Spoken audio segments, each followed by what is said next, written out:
Ẹ káàárọ̀, ẹ káàsán, ẹ káalẹ́ níbi gbogbo tẹ́ ti ń gbọ́ mi káàkiri orígun mẹ́rẹ̀ẹ̀rin àgbáyé. Orúkọ tèmi náà ni Samuel Olúṣẹ́gun Isaiah. Ẹ káàbọ̀ sí ìkànnì Global News Update níbi tí ẹ ó ti máa gbọ́ ìròyìn tó ń lọ lórígun mẹ́rẹ̀ẹ̀rin àgbáyé ní Nàìjíríà, lókè òkun àti níbi gbogbo. A fẹ́ sọ nípa àwọn nǹkan tó ń ṣẹlẹ̀ káàkiri orígun mẹ́rẹ̀ẹ̀rin àgbáyé. A fẹ́ sọ nípa àwọn ìròyìn káàkiri tó ń ṣẹlẹ̀ lásìkò tí a wà yìí. Lónìí, àwọn nǹkan tí a fẹ́ sọ náà ni bí àwọn ènìyàn ṣe jáde tí wọ́n fi ẹ̀hónú hàn nípa bí wọ́n ṣe jí àwọn ọmọ gbé ní iléèwé kan ní Ọ̀yọ́ State. Àwọn nǹkan tí a fẹ́ sọ náà ni bí àwọn ènìyàn kan, ọkùnrin kan tí a mọ̀ sí Very Dark Man àti àwọn kan tí wọ́n ṣe kóra wọn, tí wọ́n ṣe ìwọ́de.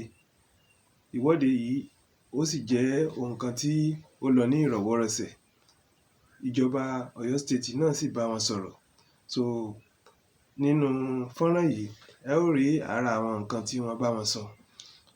Àwọn ìbéèrè kan tí Very Dark Man tí ó ṣe olùdarí àti olùṣàkóso ìwọ́de yìí, àwọn ìbéèrè tí ó bi gómìnà, àwọn ìbéèrè náà nìwọ̀nyí.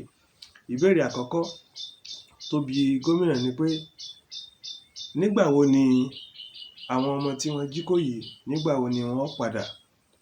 Nígbà wo ni wọ́n wá sí àárín ìlú tí a ó rí wọn padà, tí wọ́n wà láyọ̀ àti àlàáfíà? Ìbéèrè àkọ́kọ́ nìyẹn. Ìbéèrè kejì tí ó bi gómìnà, òun náà ni wípé kí ni ìjọba ń ṣe láti jẹ́ pé kí àwọn ọmọ yìí kó padà? Kí ni ìjọba ń ṣe lọ́wọ́lọ́wọ́ láti jẹ́ pé kí àwọn ọmọ yìí kó padà sáàrin ìlú, kí wọ́n sì dé láyọ̀ àti àwọn olùkọ́ tí wọ́n jí kó? Àwọn yìí àti àwọn ìbéèrè míì ni gómìnà yóò dáhùn nínú fọ́nrán yìí. Ẹ ó rí fọ́nrán yìí ní ìgbà tí wọ́n ó fi fọ́nrán yìí hàn láìpẹ́. Ẹ wo ọ̀kan lára ibi tí gómìnà ti dáhùn, òun nìyí. Ẹ try láti wò. Can you hear me? Yes, sir. Well, first, let me tell you that I will tell you the truth and nothing but the truth. One, if I am not in government, I will be with you. I will be protesting also. Assuming I am not the governor of Oyo State, so I do not have anything against what you are doing. Àwọn ìbéèrè yìí, gómìnà tún tẹ̀síwájú láti máa dáhùn àwọn ìbéèrè wọ̀nyí. Ó tún sọ àwọn nǹkan tí òun ó ṣe. Ohun tí gómìnà sọ òun ni wípé ó ní àwọn ń gbìyànjú kíkankíkan, àwọn sì fi dá gbogbo ọmọ ilẹ̀ káàárọ̀ oòjíire, àwọn fi dá wa lójú pé àwọn ọmọ yìí yóò padà dé láyọ̀ àti àlàáfíà. Because of the nature of the security situation that is involved, I cannot divulge a lot of the information, but I can tell you that there's no information that any of those children or their teachers have died. That is as of today. And because it is a rescue operation, and this is the first time anywhere in Nigeria that they've kidnapped people or abducted people, that they have done it.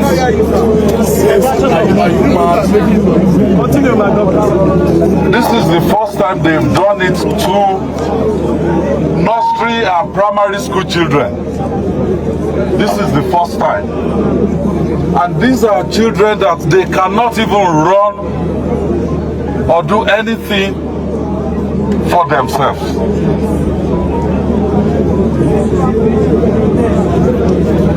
So the operation to rescue them is a special type of operation if we don't want to lose any of those children. I give you the assurance that I, as the governor of Oyo State, by God's grace, we will bring out those our children. Àti wípé gbogbo nǹkan tí àwọn ń ṣe òun kọ́ ni àwọn máa sọ fún gbogbo èèyàn, gbogbo ìgbìyànjú táwọn ń gbà kò ṣe máa sọ káàkiri fáwọn ènìyàn. So àwọn ń gbìyànjú lágbára Ọlọ́run yóò sì jẹ́ kí àwọn ọmọ yìí kó padà dé bá wa láyọ̀ àti àlàáfíà. Because of the nature of the security situation that is involved, I cannot divulge a lot of the information. But I can tell you that there's no information that any of those children or their teachers have died. Ara àwọn nǹkan tí gómìnà tún sọ náà ni pé ó ní gbogbo security yẹn kò sí ní ìkápá security nípa ètò ààbò bóyá ní tọmọ ológun ni o àbí titi ọlọ́pàá kò sí ní gbogbo ìkápá àwọn láti kùfìrì pàṣẹ fún ọmọ ológun tàbí fún àwọn ọlọ́pàá tó jẹ́ ti ìjọba àpapọ̀. So ó ní gbogbo àwọn nǹkan wọ̀nyí èyí tí gómìnà jẹ́ kó yé wa pé àwọn nǹkan wọ̀nyí kò sí ní ìkápá àwọn tó. Yes, to have a society where leaders are accountable, to have a society that is inclusive, sometimes it may require agitation, it may require protest, it may require people getting up from their comfort zones to do something like this.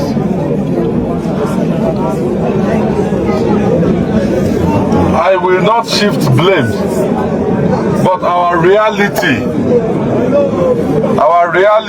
is that a state government is not in charge of all the security agencies. I'm not, as the governor of Oyo State, the CP, I can call him. We can meet, but I cannot deploy him. If I say go to XYZ, he will need to get approval from the Inspector General of Police. The same thing with the military. However, when I came in, security was one of the cardinal principles of the administration. That's why we set up Amotekun. Amotekun has not been handled adequately. Ẹ máa bá wa pín ní ogún lógún, ẹ máa bá wa pín lọ́gbọ̀nlọ́gbọ̀n. Channel Global News Update yìí ẹ lọ bá wa subscribe. Tí eléyìí bá ń jẹ́ ìgbà àkọ́kọ́ láti jẹ́ pé ẹ̀ ń rí ìkànnì yìí, ẹ bá wa subscribe, ẹ like, kẹ́ ẹ sì máa comment. Tí eléyìí bá ń jẹ́ ìgbà àkọ́kọ́ láti jẹ́ pé kẹ́ ẹ máa rí ibí yìí lẹ́yìn tí máa rí gbogbo àwọn nǹkan tó ń ṣẹlẹ̀ káàkiri orígun mẹ́rẹ̀ẹ̀rin àgbáyé. So pẹ̀lú ògo Ọlọ́run, lágbára Ọlọ́run, gbogbo àwọn tí wọ́n jí kó wọ̀nyí, Ọlọ́run á jẹ́ kí wọ́n padà dé bá wa láyọ̀ àti àlàáfíà. Ibi tí wọ́n kó wọn sí, àwọn ọmọ kéékèèké wọ̀nyí, Ọlọ́run yóò fún wọn ní ààbò tó péye láti jẹ́ pé kí wọ́n padà dé láyọ̀ àti àlàáfíà. Gbogbo ìgbìyànjú ìjọba lórí wọn kò ní já sásán.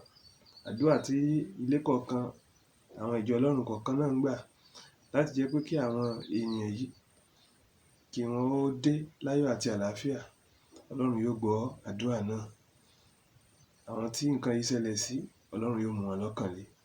Àwọn ènìyàn wọn yóò sì dé bá wọn láyọ̀ àti àlàáfíà. Àwa náà tá a wà, ààbò Ọlọ́run yóò péye lórí wa. So ní ìkànnì yìí, ẹ jẹ́ ká tún wo àwọn nǹkan tí gómìnà tún sọ síwájú. that position. First, let me make it very, very clear. Oyo State is not Chibok, and it will not be Chibok. We have lost men, even soldiers, officers. I can confirm to you that a lieutenant in the Nigerian army was killed a few days ago.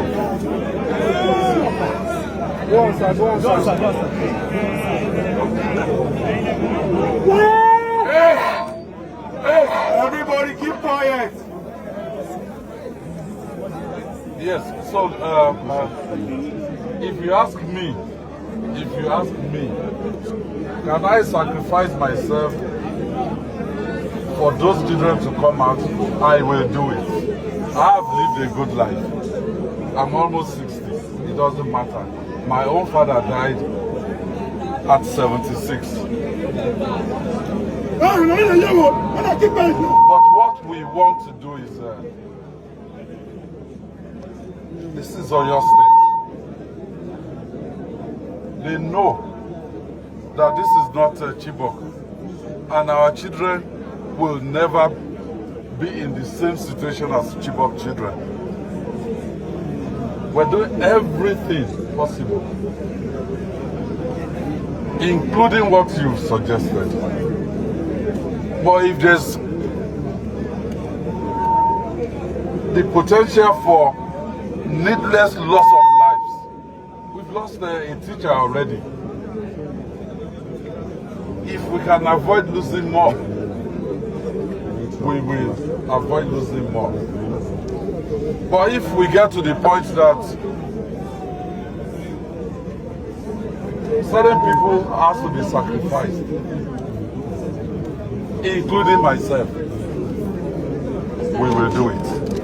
Ẹ̀yin olùwòran mi, ẹ̀yin èèyàn tẹ́ ń wò mí láti ilé, lára àwọn nǹkan tí gómìnà tó sọ náà ni wípé àwọn ní tó bá jẹ́ pé àwọn ò bá sí nípò, táwọn ò sí níjọba ni, ó wu àwọn náà láti darapọ̀ mọ́ ìwọ́de tí àwọn ènìyàn yìí ń ṣe, nítorí pé kò sí nǹkan tó burú níbẹ̀. Can you hear me? Yes, sir.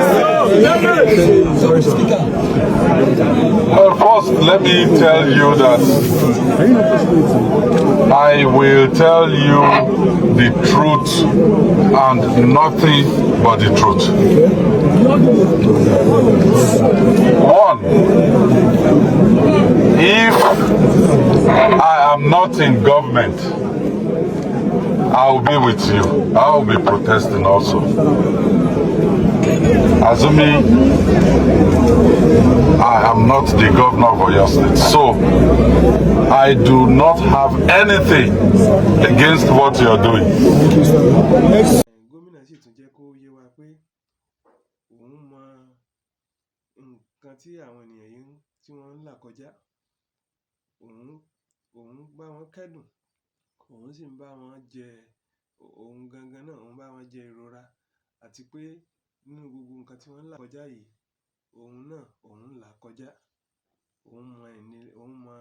òun ní ìmọ̀lára bí ó ṣe rí lára wọn, òun ní ìmọ̀lára ara wọn tí gómìnà sọ nìyẹn nínú fídíò yìí. Ẹ ó rí gbogbo àwọn nǹkan wọ̀nyí, ẹ wò síwájú sí i, ẹ ó rí àwọn nǹkan tí gómìnà sọ. Ọ̀yá, ẹ wo fọ́nrán yìí. Let me give you the assurance that I am also distressed because I have children of my own. I'm also distressed with what has happened to our children, and it has been 1 month. It was 1 month yesterday, 1 month and 1 day already now.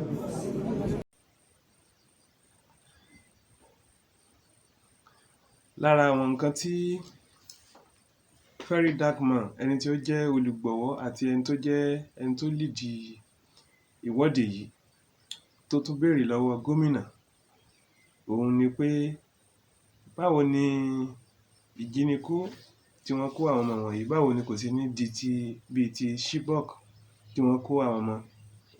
lọ́dún náà lọ́hùn, báwo ni kò sì ní dì báyìí. So gómìnà sì dáhùn.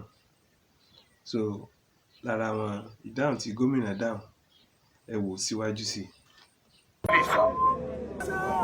That's their position. First, let me make it very, very clear. Oyo State is not Chibok, and it will not be Chibok. We have lost men, even soldiers, officers. I can confirm to you that a lieutenant in the Nigerian army was killed a few days ago. Go on, sir.